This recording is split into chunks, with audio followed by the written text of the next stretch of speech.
ॐ श्रीजालपादेव्यै नमः।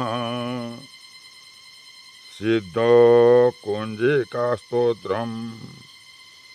शिव उवाच श्रीणुदेवी प्रवक्ष्यामि कुञ्जिकास्तोत्रमुत्तमम्। तेन मन्त्रप्रभावेण चण्डीजापशुभो भवेत्। न कवचं नार्गलास्तोत्रम् कीलकं न रहस्यकम्।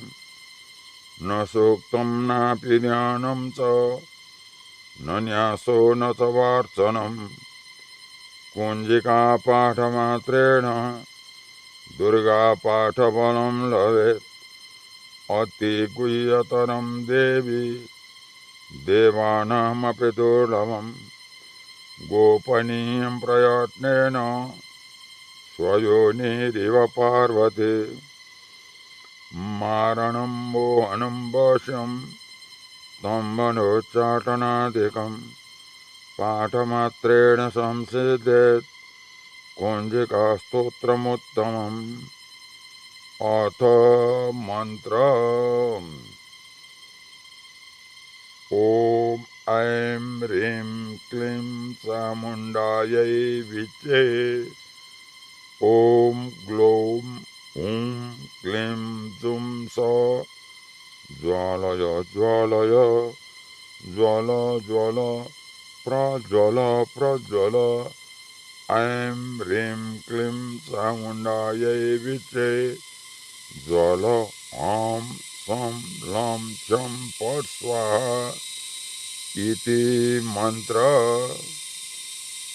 नमस्ते रुद्ररूपिण्यै नमस्ते मधुमर्दिनि नमः कैटभारिण्यै नमस्ते महिषार्दिनि नमस्ते सुमन्त्रे च निसिंहासुरघातिनि। जाग्रतं इमा देवी जपं सिद्धं कुरु स्वमे।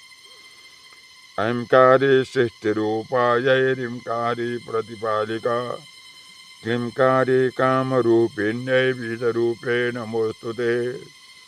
चामुण्डा चण्डघाती च यैकारी वरदायिनी विच्चेजावयदा नित्यं नमस्ते मन्त्ररूपिणी। धां धीं धूं धो जटे पत्नी बां भीं मुं वागधीश्वरी। क्रां क्रीं क्रूं कालिका देवी शां शीं शुं मे शुभं कुरु। ॐ ओंकाररूपिण्यै जं जं जं जं मनादिनी भ्रां भ्रीं भ्रूं भैरवी वज्रे भवाण्डे ते नमो नमः। ॐ कं चं टं तं पं यं सं भीं दुं ऐं भीं हं छं। द्विजाग्रं द्विजाग्रं त्रोटय त्रोटय दीप्तं कुरु कुरु स्वाहा।